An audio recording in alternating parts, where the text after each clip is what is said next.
Voilà, retour pour une nouvelle émission. Il y a peut-être un retour chez toi, Sylvain, non? C'est tout bon. C'est tout bon? C'est Oui. tout bon? Pas de problème. Ok, Sylvain, bienvenue. Merci d'avoir répondu à notre invitation. Une nouvelle fois, grâce à notre ami Jean-Marie Le Gall, décidément, Jean-Marie est un grand pourvoyeur d'invités pour l'Uminam et des invités toujours de qualité. Donc, je suis heureux de t'accueillir, Sylvain, pour parler avec toi du livre que tu as publié qui s'appelle Secret de magnétiseur, hein, les clés pour faire rayonner la source d'énergie en vous avec 25 exercices pratiques dont on va parler. Alors, ce qui m'intéresse, Sylvain, en toi, c'est un peu à l'instar de Thierry Jensen que j'ai reçu cette semaine. Tu as cette double casquette. Donc, tu as eu une vie avant la spiritualité, puisque si je ne me trompe pas, tu étais ingénieur et tu as fait le grand saut pour être désormais magnétiseur. Alors, comment s'est fait ce grand saut? Est-ce que c'est un choix de l'intérieur? Est-ce que c'est une décision qui a mûri? Comment ça s'est passé, Sylvain? Oui, merci Didier alors de m'avoir invité. Donc merci à Jean-Marie Le Gall d'avoir fait la mise en relation. Alors comment s'est fait ce changement, hein, cette nouvelle vie? Donc tout simplement, pendant des années, en fait, j'avais deux chemins parallèles. Un chemin professionnel, voilà, où j'étais ingénieur dans le domaine de la maîtrise des énergies et physique, dense, et un chemin spirituel. Voilà, depuis que j'avais une vingtaine d'années, donc je cheminais sur ces deux voies, mais qui étaient parallèles. Et à un moment dans ma vie, ce qui s'est passé, c'est que j'ai beaucoup pratiqué une méditation, hein, une méditation énergétique sur le cœur que je partage dans le livre. Et cette méditation a produit des effets.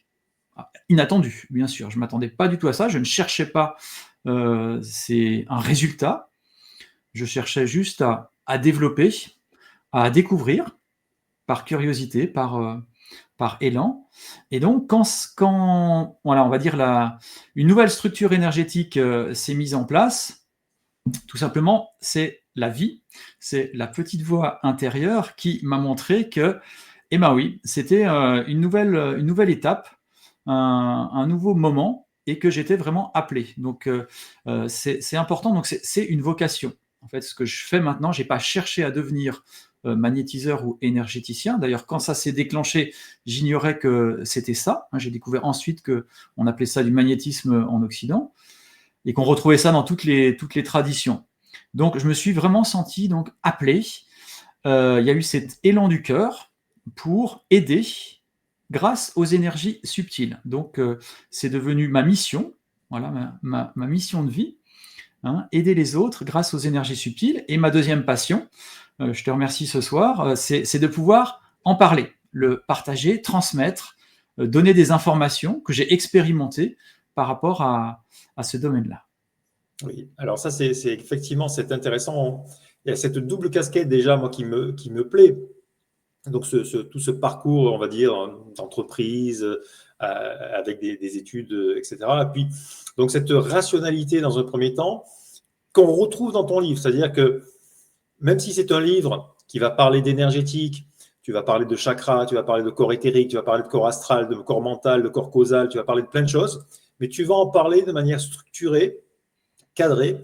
Et ça, je pense que moi, déjà, ça me convient, ça me plaît. C'est tout à fait l'esprit de la chaîne. Et ça va parler à nos auditeurs qui vont se retrouver je dirais, en sécurité. Moi, ça me conforte, si tu veux. Voilà. Je ne suis pas contre les trucs perchés, on va dire, pourquoi pas. Mais je pense qu'il est important d'incarner cette double casquette, tu vois.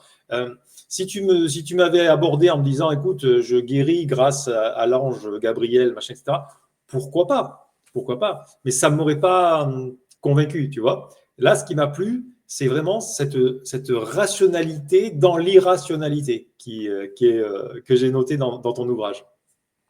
Tout à fait. Donc oui, merci de le résumer comme ça. En effet, j'ai une approche qui est inclusive. En fait, on peut tout à fait avoir une partie rationnelle, une partie rigoureuse, une partie analytique et une partie sensible, une partie perceptive, une partie spirituelle, et vivre les deux en soi. Donc, c'est ça, en fait, que j'ai accompli. Quand dans ma vie, à un certain moment, les chemins étaient parallèles, finalement, ils se sont retrouvés. Hein. Les deux se sont réunis. Et donc, c'est tout à fait possible de vivre les deux dimensions. Être rigoureux dans le domaine spirituel, c'est tout à fait possible. Et cette rigueur, d'ailleurs, Sylvain, se retrouve par ce que tu mets tout de suite sur ton site, c'est-à-dire que tu respectes le code de déontologie des magnétiseurs et tu fais partie aussi du NOMA que tu vas pouvoir nous expliquer. Tout à fait. Donc le GNOMA, donc c'est le Groupement national pour l'organisation des magnétiseurs. C'est une association donc française, francophone, qui a été créée dans les années 1950. Donc elle a plus de 70 ans d'existence, 75 ans. Et donc cette association, très important, à la base, a été créée par un médecin et un magnétiseur. Donc ça fondait déjà les piliers du GNOMA, de sa charte, c'est-à-dire que le magnétiseur est complémentaire du médecin. Je ne fais pas à la place, je fais avec, en tant que magnétiseur, membre professionnel du GNOMA. Donc ça, c'est très important. À chacun sa spécialité, à chacun sa compétence. Le médecin a tout son domaine dans lequel donc, il exerce. Le magnétiseur a sa spécialité, spécialité énergétique, de savoir utiliser et de savoir décoder les énergies subtiles pour aider, accompagner, soulager dans une certaine mesure. Alors, le magnétisme, bien sûr, a aussi des limites. On ne peut pas tout faire. Là, on doit être clair. C'est comme la médecine. La médecine ne peut pas tout faire. Il y a des domaines où on ne sait pas encore comment faire. Donc, en tant que membre du GNOMA, donc de cet organisme professionnel, en effet, j'applique ce code de déontologie, cette charte. Alors, c'est la première charte qui a été mise en place, hein, la charte des magnétiseurs. Donc, le point le plus important, c'est celui de la complémentarité. Ensuite, il y a aussi le point de la transparence. Donc, un magnétiseur peut aider hein, d'une certaine manière, il peut soulager, en particulier soulager la douleur, il peut percevoir certaines choses, mais un magnétiseur ne fait pas de diagnostic médical. Un magnétiseur ne fait pas arrêter un traitement. Voilà, c'est pas sa spécialité. Par contre, l'énergétique, oui, rééquilibrer, réharmoniser, détecter, nettoyer, purifier, refaire circuler, ça fait partie des compétences du magnétiseur. Donc, le GNOMA a cette charte, et pour devenir membre du GNOMA, en fait, c'est nécessaire de, on va dire, prouver aussi certaines capacités. On a tous de l'énergie vitale, hein, qu'on appelle le chi, le prana, le mana, etc., dans toutes les traditions, en base. Voilà, c'est ça qui nous permet d'être en vie. Maintenant, certains ont plus développé cette capacité. Et donc, pour entrer au GNOMA, on doit montrer qu'on est capable. Comment on le fait? Tout simplement en fournissant un certain nombre d'attestations. Alors des attestations qui sont manuscrites, parce qu'elles vont être vérifiées une par une. Ce ne sont pas des documents électroniques qui peuvent être copiés-collés, mais bien des attestations manuscrites. Chaque personne va être rappelée. Une dizaine d'attestations de personnes qui ont bénéficié de soins de magnétisme, de soins énergétiques, et qui ont eu des résultats. Ça, c'est une première preuve à donner. Une autre preuve, c'est tout simplement, très important aussi, avoir un casier judiciaire vierge. Voilà, il y a trop d'affaires encore sur les magnétiseurs. Oui, malheureusement, quand on parle des magnétiseurs, c'est par rapport à des affaires de mœurs. Donc, non, un magnétiseur qui a une déontologie doit pouvoir le prouver. Donc ça, c'est le deuxième point. Et le troisième point de démonstration se fait par, en fait, la venue d'un client mystère. Une personne, membre du GNOMA, vient au cabinet pour expérimenter tout simplement les conditions d'accueil aussi, les conditions de communication et bien sûr les conditions de pratique du magnétisme. Voilà. Et donc, quand tous ces critères sont réunis, c'est possible à ce moment-là de devenir membre du GNOMA. Et ça, c'est très important parce que ça permet de mettre un climat à la fois de confiance et de sécurité, comme tu l'évoquais. On doit pouvoir aller chez le magnétiseur en toute confiance. Et en particulier, dans la charte, c'est bien rappelé que chez un magnétiseur, on ne se déshabille pas. Voilà, juste les chaussures. Ok, très bien. Ce sont des précisions très importantes. C'est même plus des précisions, c'est vraiment des points de repère qui sont importants. Arnaud Richard de Chicourt, qu'on a reçu il y a quelques jours avant toi, était dans cette même dynamique et il est également membre du GNOMA et on avait déjà bien focalisé là-dessus. Alors, un petit peu la différence de Richard, Arnaud, pardon, lui, son truc, c'est vraiment de prouver. Hein, donc, il fait des études, etc. Est-ce que toi, tu as également cette démarche de vouloir prouver à tout prix cet irrationnel, cet énergétique qu'on ne voit pas mais qu'on peut ressentir, ou est-ce que pour toi c'est secondaire et ce qui compte c'est avant tout ta pratique?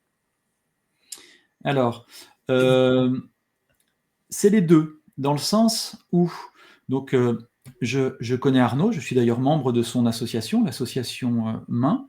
Ça me semble très important de démontrer aussi, de prouver scientifiquement les effets du magnétisme. Hein.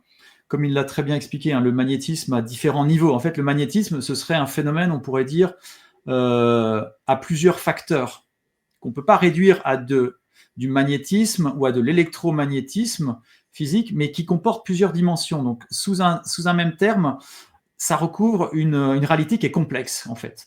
Voilà, donc c'est très important aussi de montrer que le magnétisme ne se limite pas à un effet placebo. C'est ça le premier résultat des études. C'est qu'il y a bien des effets biophysiques qui se manifestent. Et Arnaud l'a très bien montré par rapport à la cicatrisation. Donc, il y a d'autres effets qui sont possibles.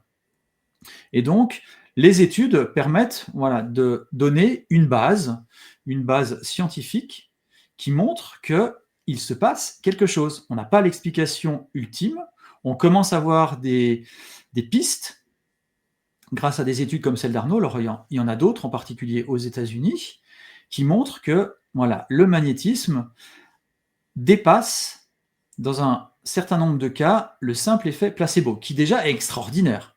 Rappelons quand même que l'effet placebo, ça montre la puissance de l'esprit sur le corps, tout simplement. Mais on retrouve ça dans toutes les thérapies. 30% en base de la réussite d'une thérapie, c'est du placebo. Donc optimisons d'abord l'effet placebo et ensuite utilisons les autres approches là où elles ont des résultats.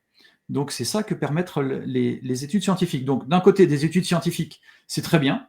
Je suis d'ailleurs, j'en ai parlé à Arnaud, donc toujours prêt à participer s'il y a besoin de participer à certaines études scientifiques. Voilà. Et l'autre aspect, donc dans le domaine spirituel, qui est au cœur du livre, Secret de magnétiseur, on aurait pu l'appeler en fait Secret des énergies subtiles, hein, parce que ça parle d'énergie subtile avant tout. Ce livre n'est pas un guide, n'est pas un manuel pour faire du magnétisme, soyons clairs, même si le magnétisme est abordé, bien sûr, mais comme exemple.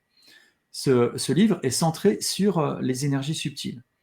Donc, dans le domaine des énergies subtiles, qui sont la base du magnétisme, en fait, hein, la définition moderne du magnétisme que je pourrais donner, c'est tout simplement, c'est une transmission d'une grande quantité d'énergie, énergie subtile. Cette énergie, elle est encodée d'une intention d'amour, hein, une intention de guérison. Et troisième point, elle déclenche cette transmission d'une grande quantité d'énergie encodée, elle déclenche des processus d'auto-guérison. Voilà, donc c'est très important. Je ne prétends pas être un guérisseur. Je suis un magnétiseur, je suis un énergéticien, je suis, on pourrait dire, un alchimiste moderne. Oui, tout ça, je sais faire. Je sais utiliser l'énergie. Mais la guérison, le phénomène, le processus d'auto-guérison, c'est la personne qui l'accomplit. Voilà. Et j'utilise le mot personne et pas patient. Hein. C'est les personnes qui viennent me voir qui accomplissent en fait tout ce processus. Parce que c'est un processus, la guérison, bien sûr. Est-ce que justement, donc, tu fais des différences entre magnétiseur, énergéticien, guérisseur, ou est-ce que c'est des synonymes? Alors, ce sont relativement des synonymes. Magnétiseur et énergéticien sont des synonymes. Magnétiseur, on va dire que c'est le terme classique, hein, depuis Franz Anton Mesmer, depuis le XVIIIe siècle. On parle de magnétiseur. Dans d'autres traditions, ce seront d'autres termes qui sont utilisés. Et c'est vrai que dans certaines cultures, ce sera plus des guérisseurs, hein, le mot qui est employé. Mais un magnétiseur serait un guérisseur qui utilise l'énergie, parce que certains guérisseurs utilisent d'autres, on va dire, capacités, des capacités médiumniques, par exemple, des capacités chamaniques, etc., qui ne sont pas propres au magnétisme. Alors même si certains magnétiseurs ont plusieurs capacités, hein. C'est vrai comme Jean-Marie Le Gall, qui est à la fois magnétiseur et médium. Donc lui, il a la double capacité. Mais dans le magnétisme, le cœur du magnétisme, c'est l'énergie. C'est utiliser l'énergie. Donc magnétiseur, énergéticien, c'est la même chose. Guérisseur, mais je dirais plutôt thérapeute énergétique, c'est la même chose. Voilà, tout ça, ce sont les appellations modernes. Ok. Alors, une question qui va intéresser notre public de spirituel, hein, est-ce que, et je vais tout de suite au cœur des choses, est-ce que dans ta pratique, tu restes donc très rationnel, donc tu travailles avec l'électromagnétisme humain, etc., etc., ou est-ce que tu vas chercher des énergies sur d'autres fréquences, sur d'autres niveaux? Est-ce que tu utilises la prière? Est-ce que tu connectes à des guides? Est-ce que, voilà, comment tu pratiques concrètement, Sylvain?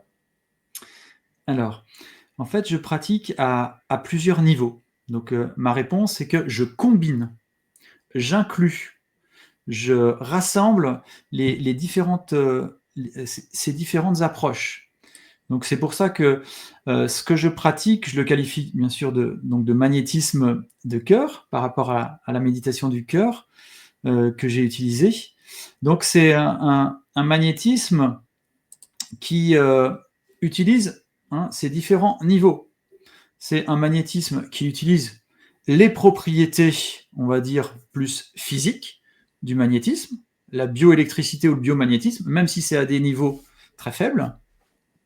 C'est un magnétisme qui utilise aussi, on va dire, un niveau plus psychologique, dans le sens où le mental aussi, alors le système mental émotionnel sont engagés également dans mon approche, hein, parce qu'on va le voir au niveau des corps subtils, hein, corps émotionnel et mental sont les plus proches du corps éthérique, le corps énergétique, donc sont interconnectés, interagissent les uns avec les autres.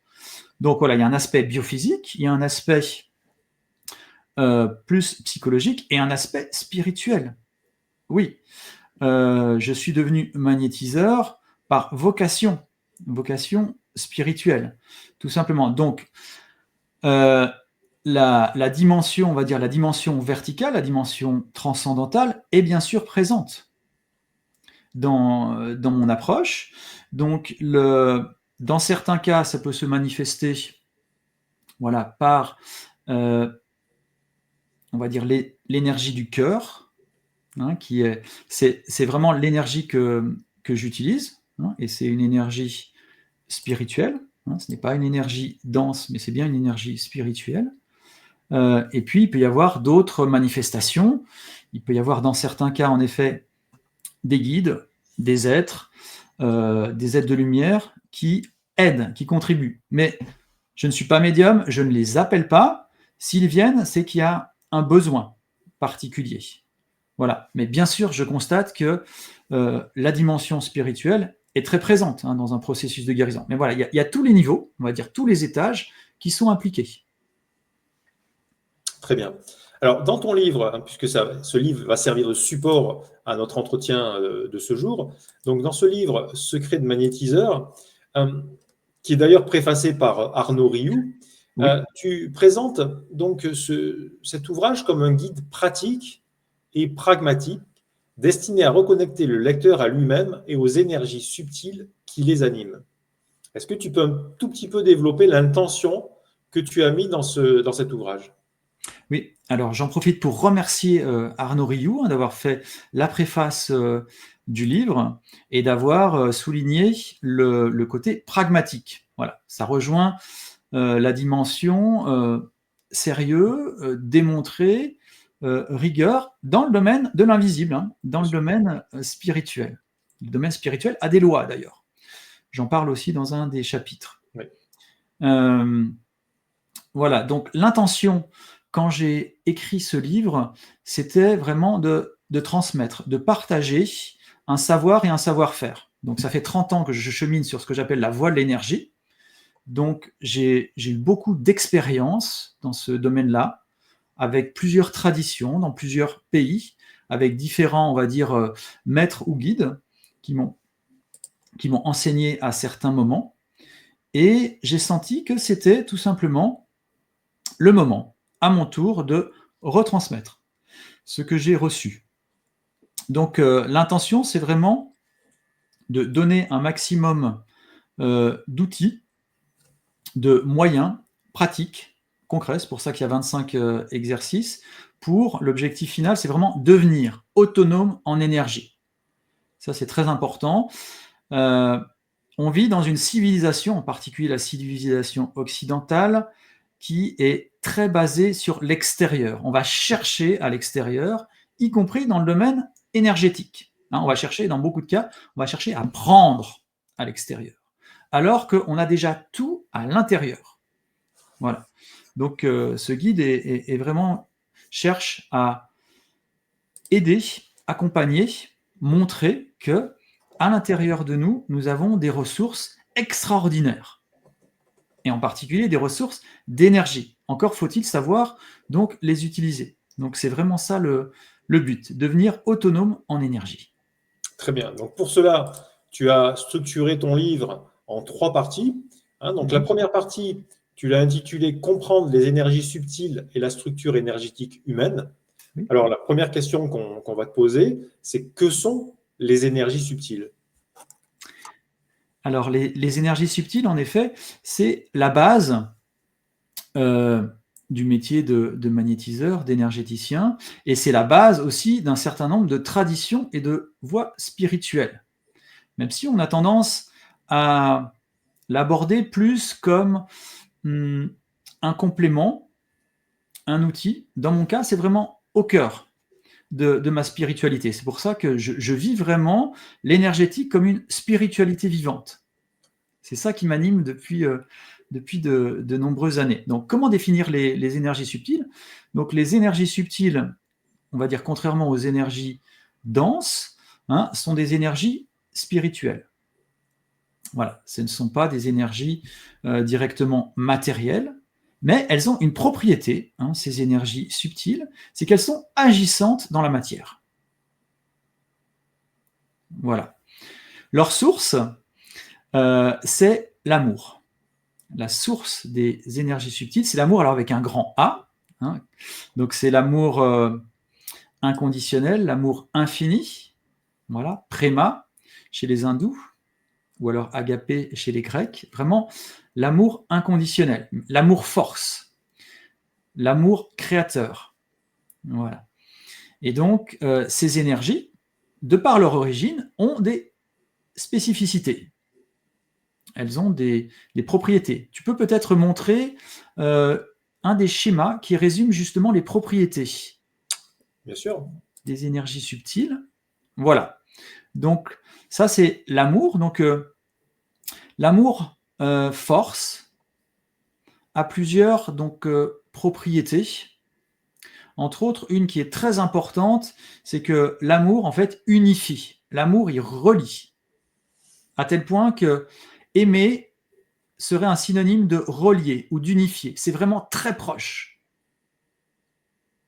Voilà. L'amour a aussi d'autres propriétés. On voit, ça peut régénérer, ça rend cohérent aussi, ça aligne. L'amour ne s'impose pas, il propose et il est abondant. L'amour est présent, omniprésent, en abondance. Voilà. Et il est aussi soutenant et harmonisant. Donc ça, c'est vraiment les propriétés de l'amour. Et donc, les énergies subtiles qui sont issues de l'amour, elles-mêmes ont des capacités. Tu peux montrer l'autre schéma. Voilà. Donc, du fait de ces qualités, alors là, c'est l'amour. Donc, l'amour a toutes ses propriétés. Il est absolu, il est illimité, il est omniscient, omniprésent. Voilà. Et donc, les énergies subtiles sont aussi illimitées. Les énergies subtiles sont aussi infinies. Les énergies subtiles sont aussi harmonisantes et reliantes. Et c'est pour ça, maintenant on comprend mieux, que les énergies subtiles sont en particulier utilisées dans le domaine thérapeutique, parce qu'en effet, elles peuvent harmoniser, elles peuvent relier, elles peuvent régénérer. Ça fait partie de leur nature. Voilà, c'est une de leurs propriétés. Donc les énergies subtiles, voilà, en résumé, ce sont des énergies spirituelles qui ont des propriétés, des capacités spécifiques de par leur origine. Alors, est-ce que tout le monde est capable, Sylvain, de ressentir ces énergies? Ou est-ce qu'il faut faire une formation? Est-ce qu'il faut faire un travail particulier? Alors, nous avons tous de l'énergie. Voilà, énergie qui a pris différents noms. Énergie vitale, hein, c'est le chi, c'est le mana, c'est le prana, c'est le ka chez les Égyptiens. Voilà, nous en avons tous. Maintenant, comme dans le domaine, on va dire, artistique ou dans le domaine sportif, certains ont, on va dire, plus de capacités. Et la perception en fait partie. Certaines personnes ont l'impression de ne pas pouvoir ressentir les énergies subtiles. C'est vrai, il y a certaines personnes qui sont pas insensibles, mais très peu sensibles aux énergies subtiles, alors que d'autres personnes sont extrêmement sensibles aux énergies subtiles. Donc on va dire que le niveau de perception, il y a un niveau de sensibilité qui a plusieurs graduations, hein, qui peut varier d'une personne à l'autre. Donc nous avons tous des énergies subtiles, bien sûr. Nous ne les ressentons pas tous de la même manière et avec la même intensité. Très bien.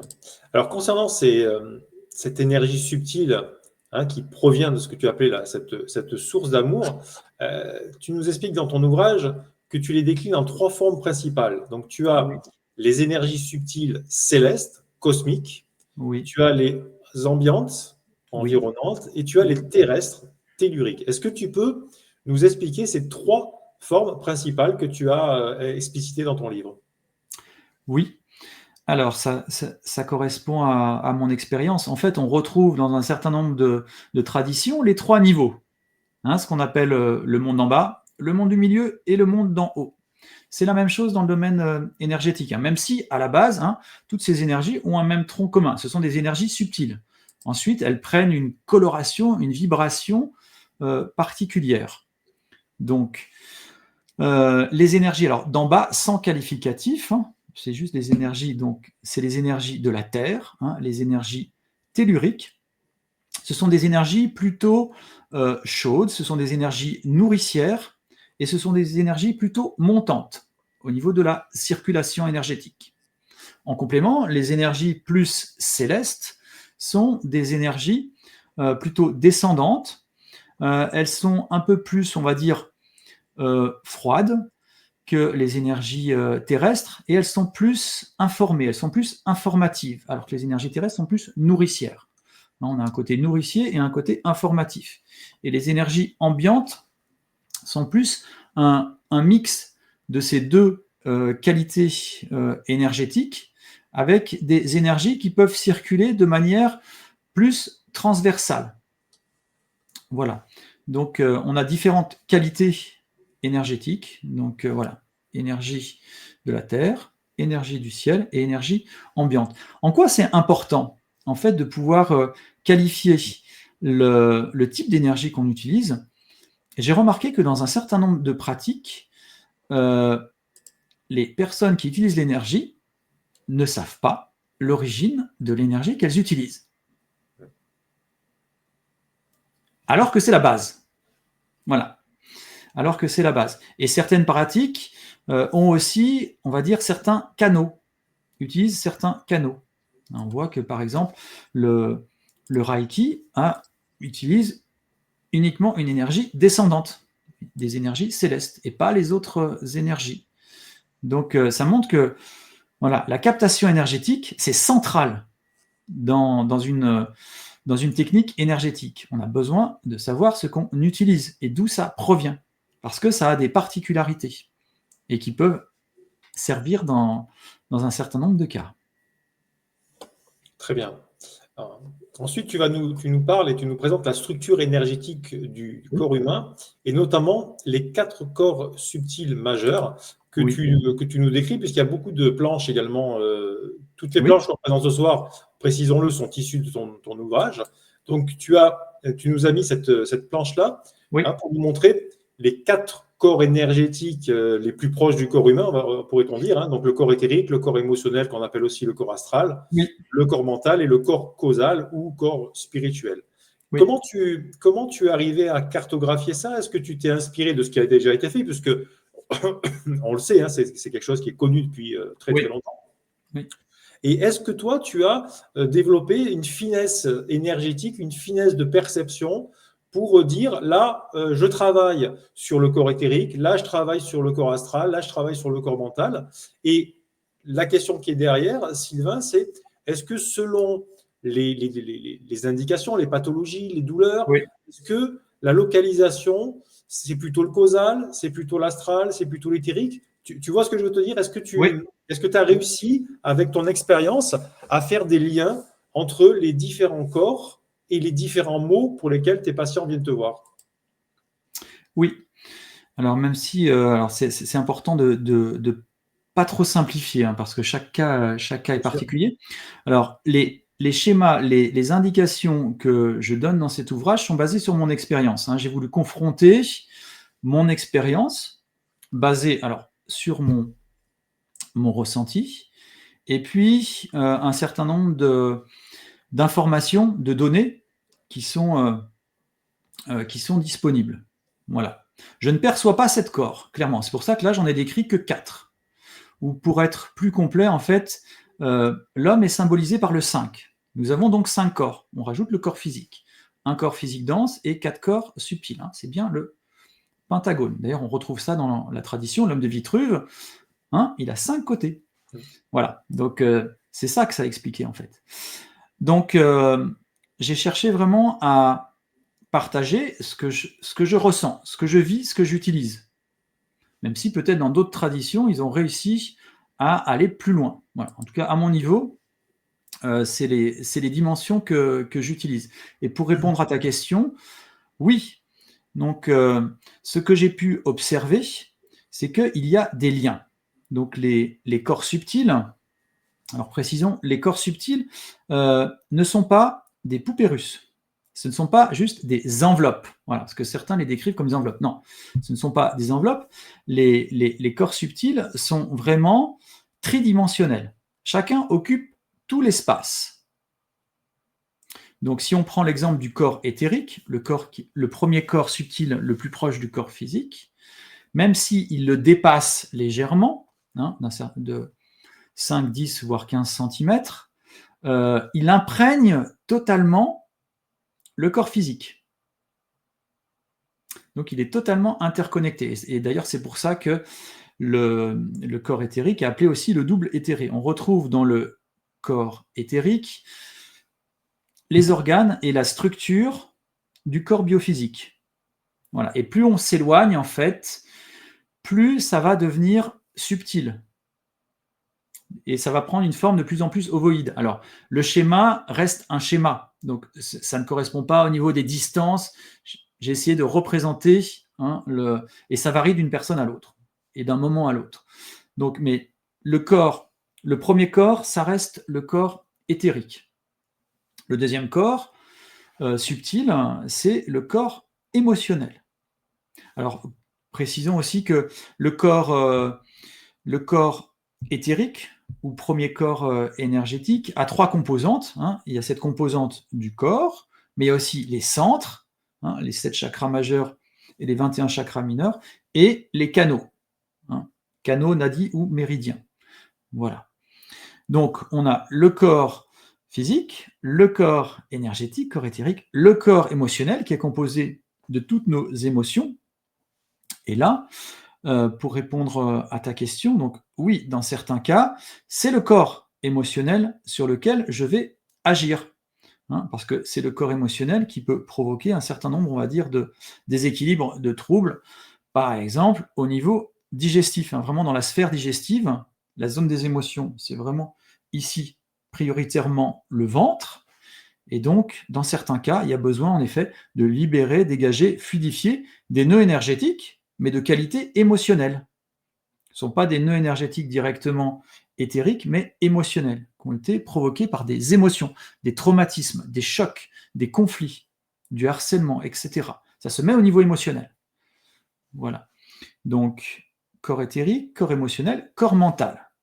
Le corps mental est très lié donc au corps émotionnel, parce que c'est le corps suivant. Et même chose, hein, le corps émotionnel, comme le corps mental, comme le corps émotionnel, imprègne totalement les autres corps. En fait, ils sont tous interconnectés. Nous sommes multidimensionnels. Voilà, nous sommes tous multidimensionnels parce que nous avons toutes ces dimensions qui cohabitent, qui coexistent en permanence. Le corps mental, ce sont l'ensemble des pensées que nous avons. Alors, c'est important de savoir que nous avons beaucoup de pensées par jour. Il y a certaines études qui montrent qu'on peut avoir plusieurs dizaines de milliers de pensées, entre 6 000 et voire 60 000 pensées. Alors, une pensée peut être un mot aussi, hein, ce n'est pas que des phrases ou des pensées élaborées. Mais, donc, le cerveau est une machine à fabriquer des pensées. Voilà, il fabrique beaucoup de pensées, et donc, ces pensées qui sont une forme d'énergie, mais une forme d'énergie, on va dire, plus légère que directement l'énergie vitale, agit aussi, donc à différents niveaux. Et là, une fois de plus, pour répondre à ta question, dans le cas des énergies mentales, ça se situe plus au niveau de la tête, prioritairement, voilà, dans cette sphère-là. Hein. Et on peut, dans certains cas, oui, j'agis directement sur certaines pensées, hein, ce qu'on appelle les pensées limitantes ou les croyances limitantes. Elles peuvent se loger. Hein. J'ai remarqué qu'elles peuvent se loger, voilà, à droite, à gauche, devant, derrière, mais beaucoup à ce niveau-là. Donc voilà, et puis le dernier corps, donc c'est le corps spirituel. Alors c'est le plus subtil, donc c'est le plus difficile à ressentir. Voilà, parce que plus on monte, on va dire, par rapport à ces différents corps, plus on monte en vibration, plus la détection, plus le ressenti s'affine. Donc, le corps spirituel, c'est vraiment le plus, on va dire, lumineux, dans le sens où, quand je le ressens, quand je le détecte, c'est de la lumière. C'est très fin, c'est très subtil, c'est très délicat. Alors que le corps éthérique, lui, il est beaucoup plus, il est beaucoup plus dense, il est beaucoup plus réactif.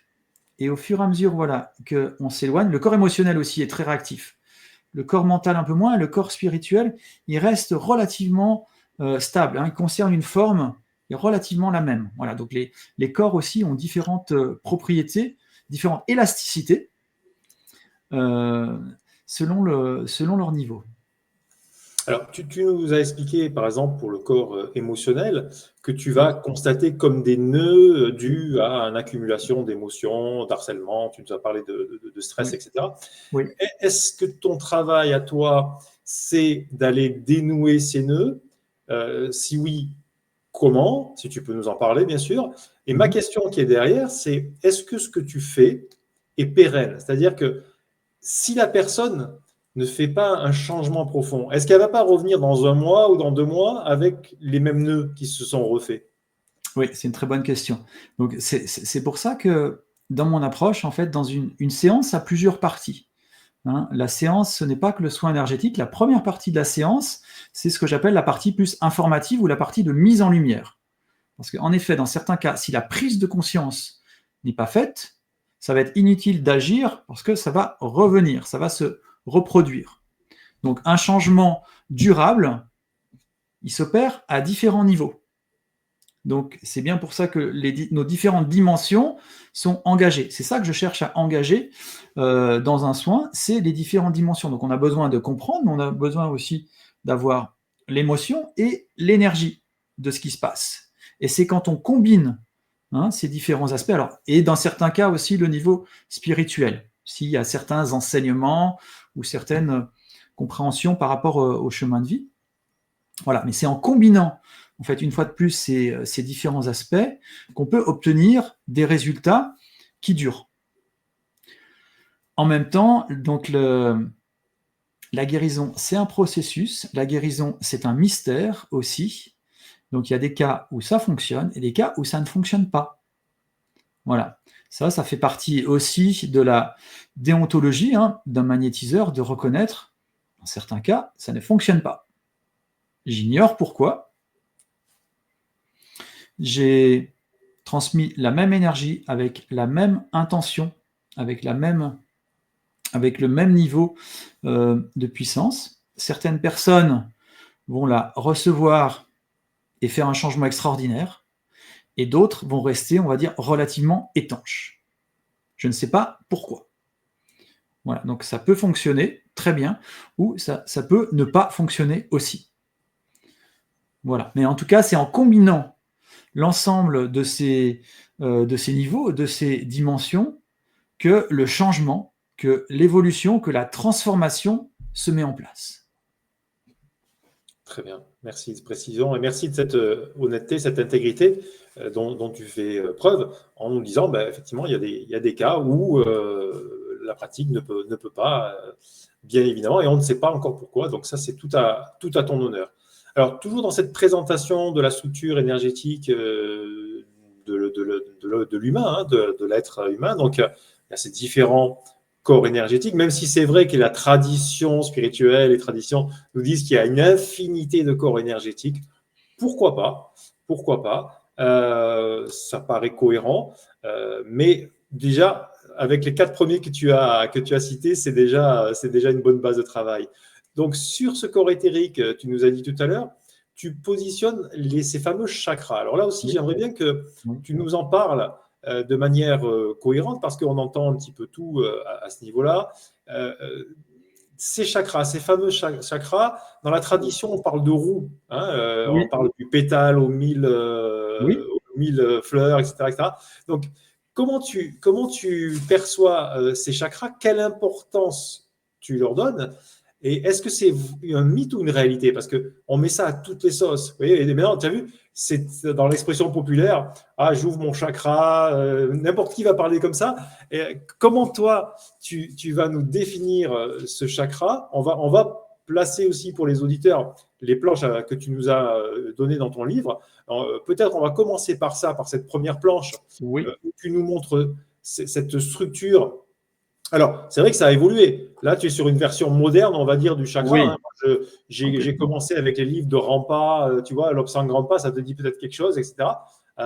Où c'était, on avait ces roues, on avait, tu vois, une vision beaucoup plus poétique du chakra. Là, tu es sur une vision, on va dire, un peu mécanique, futuriste du chakra. Tout à fait. Donc, les premières descriptions des chakras étaient plutôt en 2 dimensions, donc c'était visualisé de face. Voilà, merci Sylvain de venir là-dessus, c'est très très important.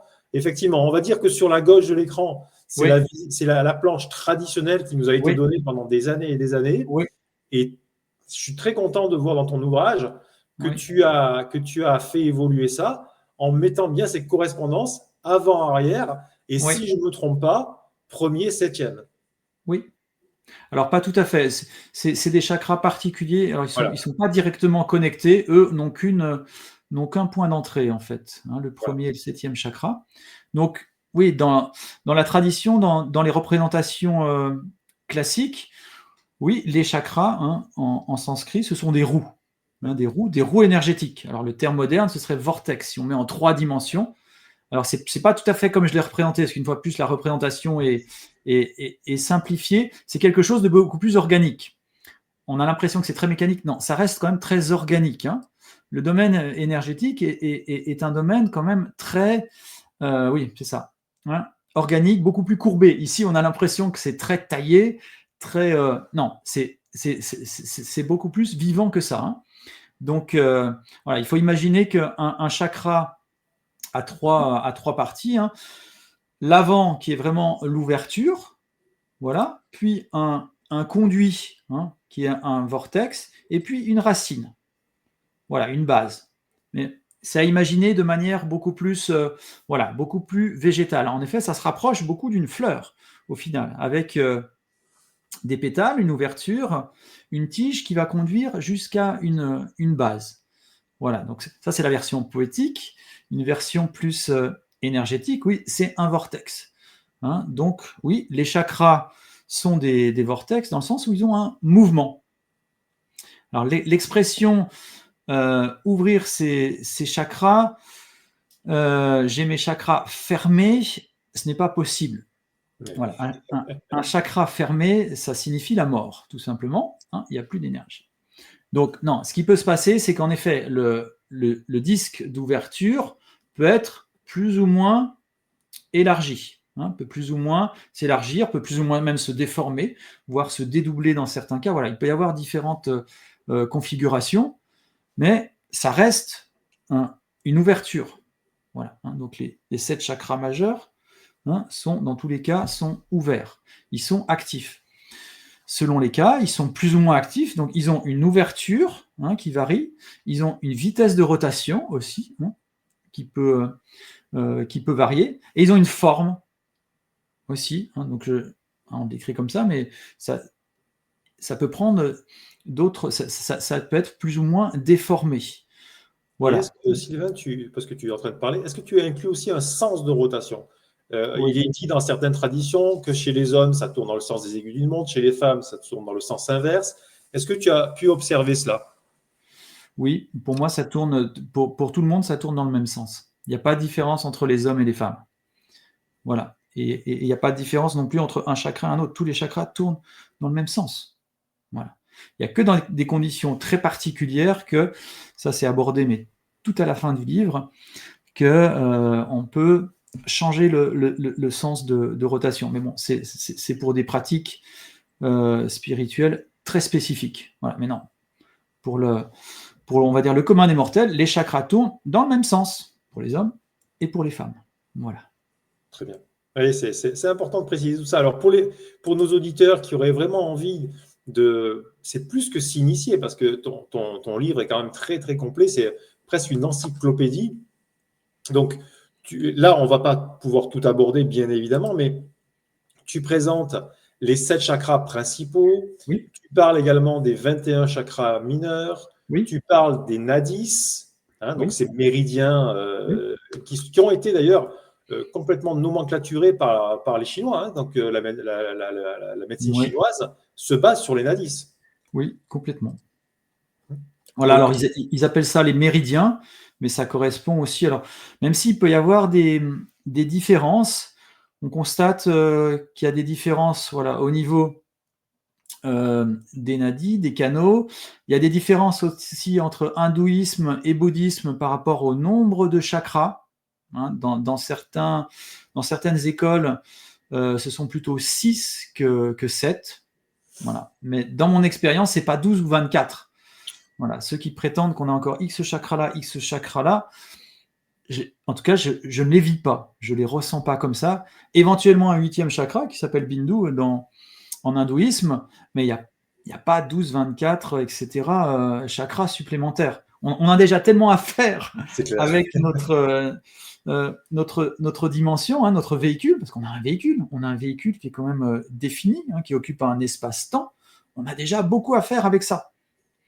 Donc, utilisons... Tu es un utilisateur qui te sert de tes mains. Est-ce que tu sens que dans tes paumes de main, il n'y aurait pas des petits chakras? Oui, tout à fait. Alors ça fait partie des... Il y a des chakras mineurs, en effet, dans les paumes des mains. Il y a des chakras mineurs sous les pieds. Il y a quasiment des chakras mineurs à chaque articulation importante. Hein, les épaules, par exemple. Les genoux. Voilà. Donc, on retrouve ces chakras, ces roues, ces centres énergétiques à différents endroits dans le corps. Très bien. Donc, j'invite encore une fois tous nos auditeurs qui ont vraiment envie d'en savoir plus sur toute cette structure énergétique, de se référer déjà à la première partie de ton ouvrage où tout ça, c'est détaillé, c'est travaillé, c'est structuré. Et une fois qu'on a pris conscience, on va dire, de cette énergie, et c'est la deuxième partie de ton ouvrage, comment gérer et cultiver l'énergie subtile en soi? Oui. Alors, je rajouterais aussi, c'est sourcé. Dans l'ouvrage, j'ai donné toutes mes sources. Il y a plus de 120 références. Voilà, ce que je trouve très important. Si on a envie d'approfondir, de pouvoir retrouver la source des informations. Alors, comment cultiver l'énergie en soi? C'est le cœur du livre, en fait. Hein. C'est comment est-ce que, en effet, on fait rayonner, on déploie la source d'énergie. Hein. Nous avons des sources d'énergie en nous, alors qui sont moins connues, hein, que les chakras dans mon expérience, hein, en particulier le cœur énergétique. Et donc, c'est tout à fait possible de cultiver, développer, renforcer donc l'énergie en nous. Alors, dans mon approche, on peut faire ça en 2 temps. Donc, c'est comme dans le domaine de la maîtrise de l'énergie. Avant de produire l'énergie, ce qui est important, c'est de bien isoler. Hein, comme dans le domaine de l'habitat, avant de mettre un chauffage dans une maison, on s'assure qu'elle a une bonne isolation. Et ben, c'est la même chose au niveau du corps biophysique. Donc, commençons par nous assurer que ce corps, il est intègre. Voilà, l'intégrité énergétique, c'est très important. Hein, c'est ce que j'ai développé en particulier avec ce nouveau concept d'immunité énergétique. Hein, comme nous avons une immunité biophysique, hein, qui nous protège d'un certain nombre d'intrusions, voire d'agressions, de corps étrangers, etc., nous avons aussi, en base, une immunité énergétique. Mais c'est important de savoir l'utiliser, dans certains cas de la renforcer par rapport à certaines situations et de s'assurer, en effet, qu'elle a une intégrité. Donc l'intégrité, ça veut dire qu'elle n'a pas de perte, pas de fuite, pas de déséquilibre. Voilà, parce que c'est inutile de vouloir remplir un seau percé, en fait. Voilà, s'il y a déjà des trous, développer l'énergie, ça va malheureusement pas être utile. Donc, voilà, immunité énergétique. L'immunité énergétique, c'est basé sur on va dire, 2 pôles que je décris dans le livre, exactement comme l'immunité biophysique, en fait. Quand j'ai eu l'intuition de ce concept, le parallèle m'a semblé évident. Hein. L'immunité biophysique est aussi basée d'un côté sur la reconnaissance et l'action. C'est la même chose dans le domaine énergétique. On doit d'abord reconnaître certaines situations, certains problèmes qu'il peut y avoir, des risques de fuite ou de perte, avant d'agir. D'ailleurs, à ce sujet, tu nous mets en garde Oui. sur deux risques majeurs. Ouais. La perte d'énergie, Mhm. hein, que tu dis être due à des dysfonctionnements psycho-émotionnels, donc tout ce qui va être Mhm. les pensées négatives, les Oui. croyances limitantes, le stress, la colère, etc. Mais aussi, un autre facteur qui nous intéresse, c'est ce qu'on va appeler le vol d'énergie, ce que tu appelais toi le vol d'énergie. Ouais. Hein, Ouais. donc ces fameux voleurs énergétiques. Alors on connaît tous on a dans la famille un oncle, un cousin, on a un ami au bureau, etc., qui, lorsqu'il vient te parler, il te pompe. Et on le sait, puisque tu n'as qu'une envie, c'est de partir. Et quand il est parti, tu es vidé. Hein, donc, on a ce genre de personnes. Mais est-ce que tu mets aussi en avant ce qu'on pourrait appeler les parasitages énergétiques? Donc là, on est plus dans un domaine plus spirituel. Et Ouais. ma question, c'est est-ce que tu as, dans ta pratique, été en contact avec des parasites énergétiques, si tu veux bien nous en parler, et est-ce que tu as réussi à libérer les personnes de ces parasitages? Oui, alors c'est une question à plusieurs, Plusieurs niveaux de questions, hein, ouais, à, clairement. Ouais. Voilà, à je te plusieurs laisse niveaux. pour un moment là. Alors, au niveau du vol énergétique, c'est malheureusement une pratique qui est répandue. Voilà, elle est plus ou moins consciente. Tu l'as très bien décrite, hein, c'est des situations où on se retrouve généralement en présence d'une ou de plusieurs personnes et que rapidement, le niveau énergétique se vide. Voilà, alors ça a bien été décrit entre autres par James Redfield, hein, dans la prophétie, alors prophétie des anges, prophétie céleste, hein, dans le titre original. Ça correspond à plusieurs techniques. Il y a malheureusement des techniques, hein, de vol d'énergie, donc c'est pour ça que je l'ai décrit, hein, c'est le pôle connaissance, il y a besoin d'abord de connaître avant de pouvoir agir. Donc en effet, quelles sont les techniques qui sont utilisées classiquement par les voleurs d'énergie? Une technique très courante, c'est la plainte. Les personnes qui n'arrêtent pas de se plaindre en permanence, sur tout et n'importe quoi. Voilà. Donc la plainte est une première manière. Une autre manière, c'est, on va dire, la colère ou faire peur, impressionner. Voilà, ça aussi c'est un moyen de prendre de l'énergie. Voilà, donc la plainte, la colère, il y en a encore deux autres. Ah oui, alors c'est une technique qui se repère moins. C'est en fait des personnes qui restent silencieuses. Voilà, mais ce n'est pas un silence de paix, c'est un silence en fait pour attirer l'attention. Voilà. Et comme énergie et attention sont très liés, ça fait partie des lois énergétiques, c'est aussi un moyen de prendre de l'énergie. Et dernier, voilà, et puis la dernière catégorie que j'ai appelée le moulin à parole. Des personnes qui déversent voilà, un verbiage continu qui a du sens ou qui n'a pas de sens, mais qui ne sont pas du tout dans un échange. C'est bla bla bla bla bla en continu. Elle pratique aussi du vol énergétique. Un autre aspect de la question, Sylvain, était les parasitages énergétiques. Oui. Est-ce que pour toi, c'est une réalité? Est-ce que tu as été confronté? Qu'est-ce que tu en penses? Comment tu abordes ça? Oui. Merci de poser cette question. C'est aussi très important. Certains ont tendance à avoir des entités partout. Alors, même si, bien sûr que les entités existent, mais les entités sont une catégorie d'êtres invisibles particulière. Ce n'est pas elles qui, prioritairement, vont venir se fixer sur le corps éthérique. Ce sont bien sûr les parasites éthériques. Donc, que font les parasites éthériques? C'est comme dans le domaine végétal, par exemple. Les parasites éthériques, ils vont montrer, et c'est pour ça qu'on en retrouve un certain nombre, ils vont montrer là où il y a des fuites ou des pertes. Et oui, ils vont pas se mettre là où la structure est intègre, ils vont se mettre là où justement il y a une faiblesse. Donc, les parasites sont à prendre comme on va dire, des bioindicateurs, des spiritualo-indicateurs. Ils montrent qu'il y a un problème, un déséquilibre spirituel à un niveau particulier. Voilà, donc avant d'aller chercher les entités, même si, une fois de plus, dans des cas particuliers, oui, il peut y avoir des interactions avec des entités, mais ce n'est pas la cause la plus fréquente, loin de là. Donc prenons les choses d'abord de la plus simple au plus compliqué. Donc oui, les parasites énergétiques existent et ils démontrent en effet des faiblesses de la structure énergétique. Très bien, très bien. Alors tu nous donnes bien évidemment des solutions pour stopper ces pertes, stopper ces vols d'énergie.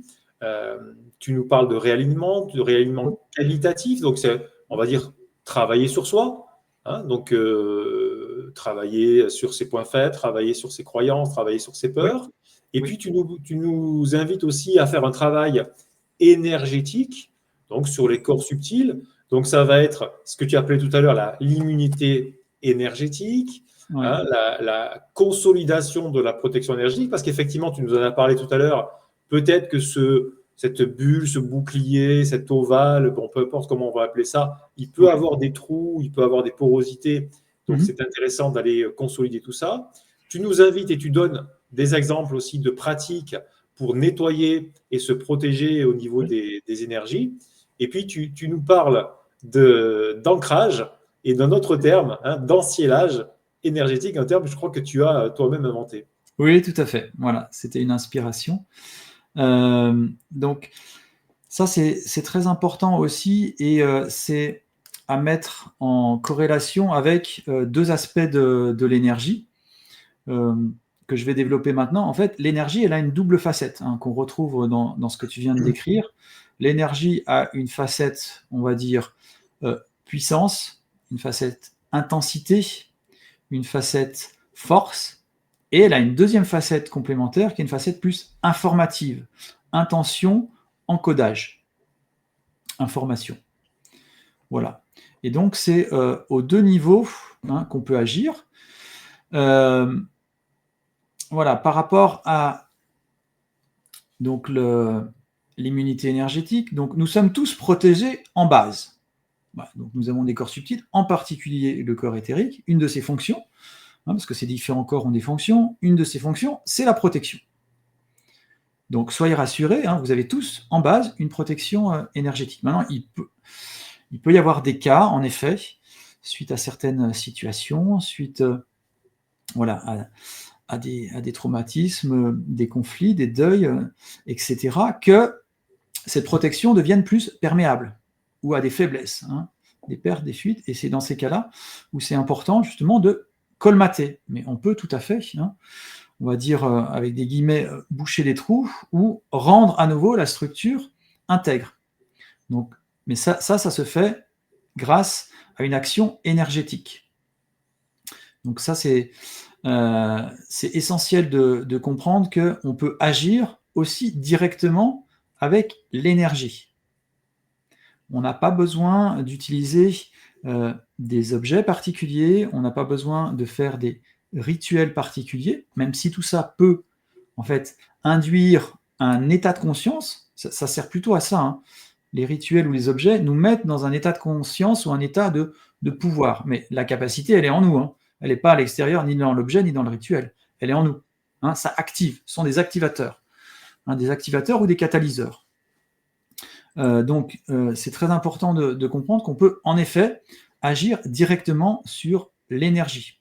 Et donc, c'est le cas, en effet, si à un moment, il y a besoin de renforcer la structure énergétique, c'est possible. Voilà. Par exemple, on sait qu'on va rencontrer telle ou telle personne qui est un voleur d'énergie ou une voleuse d'énergie, autant renforcer sa structure énergétique avant la rencontre et autant réduire le temps d'exposition dans ces cas-là.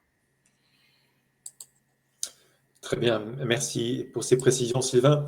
Alors, on arrive, on va dire, au cœur, sans jeu de mots, de ton ouvrage, qui est cultiver et amplifier son énergie subtile. Et c'est là où tu vas nous parler du cœur énergétique et de ses outils. Est-ce que tu veux bien nous développer cette partie de ton ouvrage? Oui, donc c'est la partie la plus essentielle, en effet, du livre. C'est basé donc sur ma pratique. C'est la technique, tout simplement, que j'ai utilisée pour vivre l'éveil énergétique du cœur. Alors voilà, c'est ce que tu nous disais en introduction. Oui, oui. L'éveil n'est pas une vue de l'esprit. L'éveil, c'est en fait une activation, même si ça peut être présenté d'une manière assez poétique. L'éveil correspond à une activation. Donc, dans mon cas, quand j'ai vécu cet éveil énergétique, c'est comme si ma structure énergétique changeait de niveau. En base, j'avais une structure énergétique 1.0, ça devient du 2.0, avec d'autres fonctions, d'autres capacités, d'autres possibilités. Et tout ça, c'est basé en effet sur une structure qui est moins connue, en tout cas, alors qui est connue, mais dans d'autres traditions. La tradition gnostique parle des 3 foyers, qui ne sont pas les chakras. Voilà, les chakras sont des capteurs d'énergétique, les chakras ne sont pas des producteurs énergétiques. Donc c'est complètement différent. Il ne s'agit pas de la même manière. Mais on a entre autres ici, au niveau, mais plus haut que Anahata, le chakra du cœur qui est situé ici, on a plutôt ici un centre énergétique qui s'appelle, dans la tradition, c'est le cœur spirituel. Alors certains l'ont dénommé le temple, c'est le Graal, c'est le foyer, c'est le cœur, tout simplement, avec un C majuscule. C'est la connexion. Un terme moderne, ce serait un portail. C'est aussi un portail énergétique. Donc, nous avons tout ça en nous. Mais là, il est plus ou moins éveillé. Donc, et ce cœur, énergétique, pour être éveillé, a besoin d'être, on va dire, utilisé d'une certaine manière. Il y a besoin d'un mode d'emploi, et c'est ce mode d'emploi, avec les différents outils que je donne dans le livre. Alors, on retrouve ça dans toutes les traditions. Tout ce que je donne peut sembler déjà vu, ou alors peut sembler simple. Maintenant, il s'agit de le pratiquer d'une certaine manière et avec une certaine combinaison. C'est comme si je vous donne des chiffres et vous avez un code à trouver. Si vous ne savez pas dans quel sens mettre le code, ça ne va pas fonctionner. Là, c'est la même chose. Donc, dans mon cas, j'ai dû pratiquer un certain nombre d'heures. Donc, cette méditation énergétique, je la pratiquais plusieurs heures par jour. Voilà, ce n'était pas 5 minutes, c'était plusieurs heures. Et ça a duré quelques années pour produire les effets que ça a eu. Donc, mais ça montre que c'est possible. Voilà, c'est ça que j'ai voulu aussi témoigner dans ce livre. Le domaine spirituel a des lois, le domaine spirituel est très agissant, et en même temps, le domaine spirituel demande certains efforts. Oui. Voilà, c'est pas immédiat. Alors la compréhension est immédiate, oui, la prise de conscience est immédiate. Ensuite, la mise en matière, la mise en énergie demande de l'entraînement, tout simplement. Très bien. Voilà. Oui, tout à fait. Et dans ce sens-là, tu donnes dans ton livre différents exercices, Oui. méditation, voilà, c'est Oui. très complet. Il y a des QR codes, il suffit de flasher et Oui. on accède à des vidéos où tu présentes tout ça. C'est ça. Donc vous avez 25 exercices qui sont tous enregistrés en audio et qui vous permettent de progresser tout simplement dans l'utilisation des outils, leur combinaison. Ils sont d'abord présentés de manière séparée et ensuite de manière combinée. Donc pour donner un exemple, parmi ces outils, donc, vous avez un outil qui est basé sur, que j'ai appelé la verbalisation, tout simplement. C'est le pouvoir créateur des mots. Nous utilisons tous des mots, mais là, il s'agit d'utiliser des mots à l'intérieur. C'est le pouvoir créateur intériorisé. Voilà, toutes les techniques que je donne sont intériorisées. Il ne s'agit pas il n'y a pas une posture particulière, il n'y a pas des mouvements particuliers à faire, etc. Tout se passe à l'intérieur. Voilà, tout est complètement intériorisé. Je peux vous garantir que si vous mettez ça en œuvre, ça produit des effets incroyables. Voilà, même s'il n'y a pas de mouvement, extérieurement, on a l'impression qu'il ne se passe rien. Voilà. Intérieurement, tout se fait à ce moment-là. Très bien, très bien. Et donc, on arrive à la dernière partie de ton ouvrage, effectivement, donc ces fameux pouvoirs extraordinaires de l'énergie subtile. Alors, c'est quoi ces fameux pouvoirs extraordinaires, Sylvain? Alors, les pouvoirs de l'énergie sont à prendre comme des manifestations. Il ne s'agit nullement de prendre le pouvoir ou de se croire supérieur. Ça, c'est un des risques qui est très bien souligné dans la tradition. On appelle ça les siddhis. Mais tout simplement, ce sont des manifestations. C'est-à-dire qu'à un certain moment, quand on suit une certaine pratique, il y a certaines choses qui se manifestent. Oui, mais c'est normal. Voilà, il n'y a pas de... on n'est pas différent ou spécial, on n'est pas un élu, pas du tout. Mais c'est que ça montre qu'on a atteint un niveau entre autres énergétique. Et donc, il y a des manifestations, oui. Et il y a un certain nombre de sages, de pratiquants qui ont témoigné de ça, qu'il se passe certains phénomènes. Donc les pouvoirs sont à prendre dans ce sens-là, ce sont des nouvelles capacités. Et donc j'en décris deux principales, une dans le domaine thérapeutique, c'est l'utilisation en effet de l'énergie pour faire du bien, pour soulager la douleur, pour aider vers la guérison. Voilà, donc ça recouvre tout le domaine du magnétisme thérapeutique ou de l'énergétique thérapeutique. Et puis le deuxième, on va dire, pouvoir ou le champ de manifestation, c'est celui de la spiritualité. Donc l'énergie, l'énergétique peut être utilisée directement, et c'est ce que j'ai fait, pour, on va dire, évoluer ou se développer spirituellement. Donc ça aussi, c'est tout à fait possible. Oui, c'est tout à fait possible. Et c'est un axe qui nous intéresse, nous, les spirituels. Et dans ton livre, tu nous dis donc qu'effectivement, tu as pu par cette voie accéder à ce qu'on appelle donc au non manifesté. Oui. Donc, ça, c'est déjà une première chose très, très importante. Ça t'a permis un éveil énergétique dont tu nous as parlé ce soir. Et bien sûr, et là, c'est là où c'est intéressant, tu nous parles aussi de la création du corps de lumière, que tu appelles aussi le corps de gloire, qui serait Oui. un niveau d'éveil supérieur, Oui. la sublimation du corps éthérique Oui. en un état suprahumain. Est-ce que tu veux bien Oui. nous parler de cet état? Est-ce que tu l'as goûté toi-même? Est-ce que tu l'as touché? Alors, c'est la partie la plus, on va dire, ésotérique du livre. Non, je n'ai pas atteint ce niveau. Et d'ailleurs, je le témoigne, l'éveil a différents niveaux. On présente l'éveil comme un aboutissement. Non, c'est juste une étape. Hein, une fois de plus, ça montre qu'il se passe quelque chose. Mais ça continue. Ensuite, ça continue. Hein, le chemin ne s'arrête pas à ce moment-là. Donc là, c'est pour ça que cette dernière partie, elle est plus, on va dire, spéculative, hein, elle est plus, alors que les autres parties sont plus opératives. Hein, je me considère aussi comme un alchimiste. Un alchimiste a deux approches, une approche qui peut être spéculative, une approche opérative. Là, j'ai beaucoup décrit l'approche opérative, agissante, hein, l'approche pratique. Là, c'est plus spéculatif, donc c'est plus basé sur des témoignages, des intuitions et du ressenti par rapport à ça. Mais je n'ai pas atteint, hein, clairement, je n'ai pas encore manifesté, créé ce corps de lumière.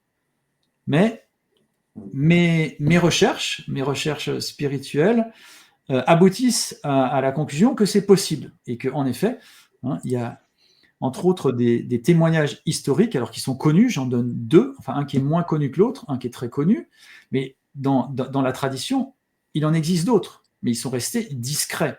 Évidemment, ceux qui ont atteint ce niveau énergétique restent tout à fait furtifs. Ils ne cherchent pas à faire de la démonstration, ce n'est pas eux qui vont faire le show, ils n'ont pas besoin de ça. Voilà. Donc, et les deux exemples que je donne, hein, de création, en effet, c'est en ça que le corps énergétique, le corps éthérique, il est très important, parce que c'est lui qui va permettre, en fait, de créer ce que certaines traditions ont appelé, hein, la Merkaba, hein, c'est ça. Hein, ce qu'on appelle le corps de gloire, le corps de lumière, la Merkaba, c'est la même chose.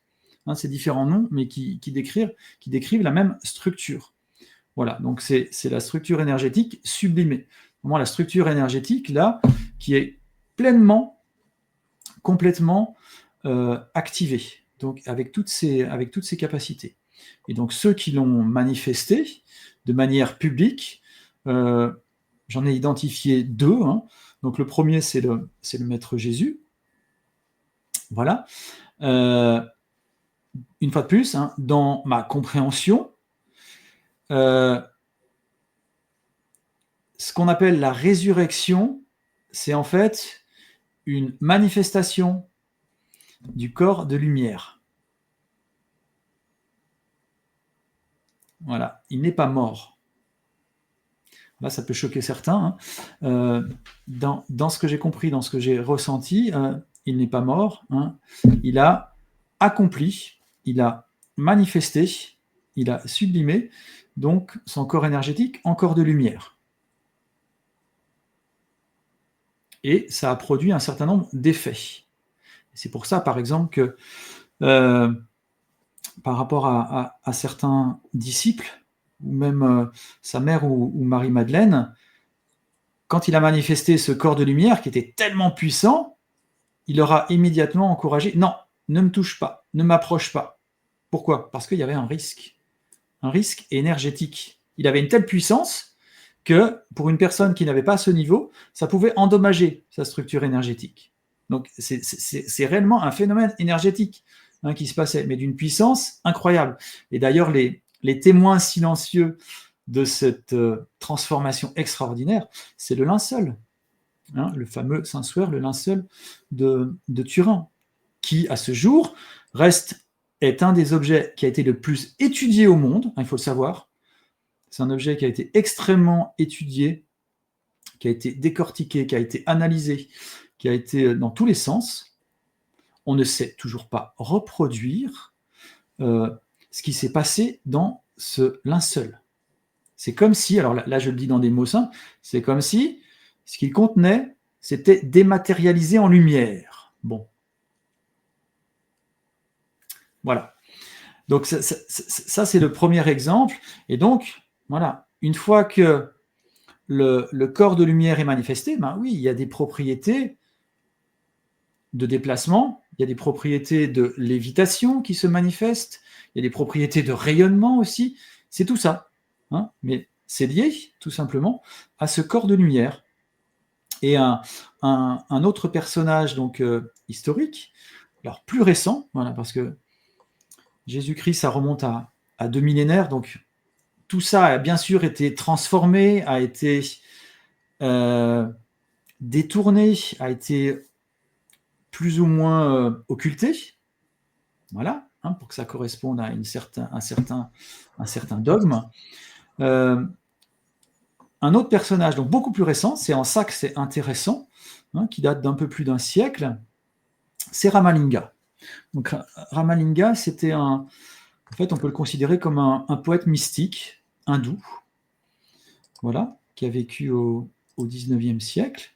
Donc son existence est attestée. Il a une date de naissance et une date de, alors c'est difficile de dire de mort, une date de disparition. On va voir pourquoi. Et donc ce Ramalinga ou Valala, il s'appelle, qui est considéré comme un saint, Saint Valalar, a dédié toute sa vie en fait à la lumière. Voilà. Il vivait pour la lumière, il priait, il chantait, il avait des extases pour la lumière avec un grand L. Et d'ailleurs, dans sa vie, il a commencé à avoir certains phénomènes inexpliqués qui se passaient. Donc, j'en relate un dans le livre. Un jour, donc, des photos devaient être prises de ce Ramalinga. Donc, il était présent avec d'autres disciples. Et un photographe professionnel, donc quelqu'un qui avait l'habitude de prendre des photos, un photographe professionnel de Madras, devait prendre ces photos. Et il y a eu un phénomène particulier qui s'est manifesté, c'est-à-dire qu'en prenant les photos, quand il développait les clichés, le corps de Ramalinga n'apparaissait pas. Et il a fait 8 séries de photos, donc c'est pas une, et c'est pas un problème particulier sur le matériel, mais voilà, il n'apparaissait pas sur les photos. Était-il déjà ou avait-il déjà atteint un niveau lumineux suffisant? Voilà, certains aussi, mais alors ça c'est pas démontré. Certains de ses disciples prétendent aussi que quand il marchait au soleil, il n'avait pas d'ombre. Voilà, donc tout ça peut être pris d'une manière, on va dire, spirituelle, mais on peut aussi le décoder d'une manière beaucoup plus matérielle. Avait-il en effet déjà atteint un niveau lumineux? Avait-il déjà activé en partie son corps de lumière? Et le plus mystérieux, ça reste sa disparition. Donc lui-même a annoncé qu'à un certain moment, il allait se retirer. Et c'est ce qu'il a fait. Il s'est retiré dans une pièce, dans une chambre, et il a demandé que cette pièce reste fermée et qu'on ne l'ouvre pas. Ça a suscité certaines interrogations, et à un moment même certaines rumeurs. Mais qu'est-ce qui se passait dans cette pièce? Et finalement, une enquête de police a été menée, et d'ailleurs il y a un témoignage que je donne dans le livre, et l'enquête de police, donc les policiers sont venus tout simplement ouvrir la chambre dans laquelle s'était enfermé donc Ramalinga, et il avait déclaré à ce moment-là que lui allait devenir lumière. Les policiers n'ont rien trouvé. La chambre était vide. Elle était restée fermée. Voilà. Et donc ça c'est un fait historique. C'est démontré que, en effet, il n'y avait plus personne dans cette pièce. Voilà. Donc là, une fois de plus, l'hypothèse que je donne, c'est que Ramalinga a créé concrètement son corps de lumière. Mais voilà, il a dédié sa vie à ça. Donc c'est comme le maître Jésus qui avait un niveau énergétique déjà plus. Voilà. Il a activé certaines fonctions particulières. Mais c'est possible, hein. On va dire que ça fait partie de notre bagage, ça fait partie de notre potentiel, de notre héritage. Nous sommes tous des fils ou des filles de lumière.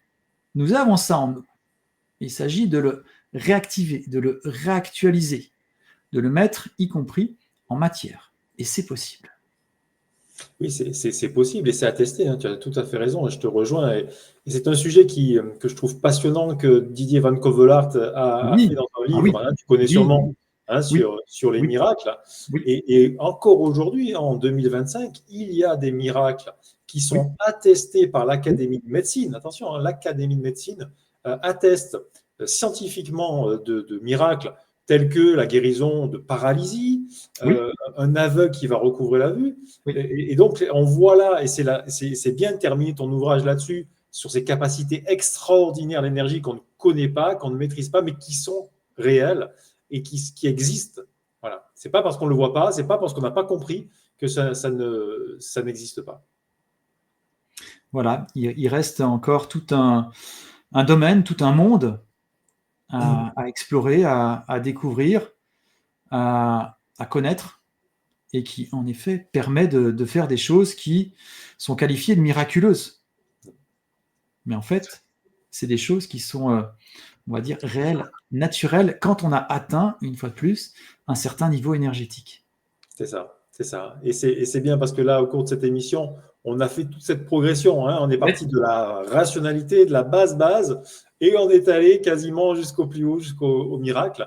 Donc, c'est ce qu'on vous allez retrouver dans le livre de Sylvain. Donc, je vous rappelle son ouvrage, Secret de magnétiseur. Donc, dans cet ouvrage, vous avez, et Sylvain l'a expliqué, 25 exercices avec QR code, donc avec audio pour vous aider. Vous avez plein de planches qu'on a présentées ce soir.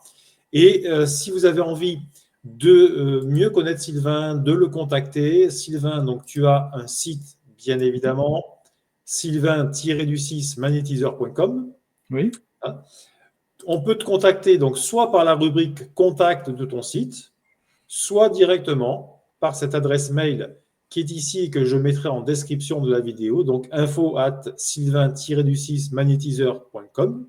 oui, merci. Voilà, voilà. Tu es également sur Facebook. Là, c'est sous ton nom, hein, Sylvain Perriola, magnétiseur.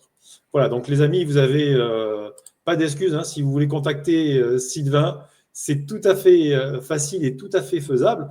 En tout cas, Sylvain, moi, je tenais à te remercier pour ce travail, cet ouvrage que tu as eu la gentillesse de me faire parvenir, qui est structuré. Voilà, on parle d'énergétique, on parle d'invisible, mais on en parle de manière structurée, de manière cohérente, progressive également. Donc c'est un bel accompagnement. J'espère qu'on a donné lors de cette émission une bonne illustration de ce que tu as Oui, voulu nous présenter, hein, cette rationalité qui à la fin devient de l'irrationalité, mais les deux sont liés, tu l'as dit. Tu as parlé de ça dès le début de l'émission. Tu as dit que tu as réussi à combiner ta vie professionnelle et ta vie spirituelle. En fait, voilà, on met souvent des barrières, on met souvent des oppositions, alors qu'en fait, c'est juste l'unité, quoi. oui, complètement. Et pour ceux qui souhaiteraient en fait approfondir Oui, alors la mise en pratique du livre, je vais lancer prochainement. D'ailleurs, la semaine prochaine, il va y avoir une première, les premiers modules. Donc, je lance des formations. Voilà, on tout m'a à fait. demandé. Hein, on retrouve ça sur ton site, bien sûr. Hein, voilà, Tout à on a fait. un petit onglet, l'Académie des énergies, et on a un petit bouton ici, hein, me prévenir. Oui. Donc, l'ouverture est imminente. Il va y avoir les premiers modules. Et là, l'objectif, c'est en effet de pouvoir mettre en pratique de manière approfondie, de manière enrichie. Dans le livre, je n'ai pas pu non plus tout détailler, même si j'ai cherché quand même à être le plus précis et pragmatique possible. Donc, pour ceux qui souhaiteraient en effet encore plus appliquer, découvrir, comprendre, intégrer, donc ces programmes de formation vont commencer à être disponibles à partir de la semaine prochaine. Ben voilà, parfait. Parfait, ça tombe donc à point nommé tout ça. Voilà Voilà. Sylvain, donc en tout cas un grand merci pour ton ouvrage, un grand merci pour ta présence ce soir, pour tes explications très claires. Et je te dis bonne chance pour cette académie que tu viens de lancer, hein. Et puis, pourquoi pas, à une prochaine émission sur peut-être que tu auras compris encore d'autres choses et sûrement que tu auras compris d'autres choses parce que je pense que plus tu vas pratiquer, plus ton ressenti va s'affiner, plus tes compréhensions vont s'éveiller et plus tu pourras partager. Et je pense que c'est important de partager comme tu l'as fait, hein, parce que déjà, ça donne des enseignements aux autres, mais ça te permet aussi à toi de progresser et d'aller vers plus de perception. C'est vrai, merci beaucoup Didier. Merci d'avoir pris le temps de lire de manière détaillée le livre. Merci pour toutes les questions qui permettent d'approfondir aussi. Et puis merci à Luminam, merci à ta chaîne de faire rayonner des informations et la lumière de cette manière. Sylvain, un grand merci. Et les amis, à très vite pour une prochaine émission. Au revoir Sylvain. Au revoir Didier.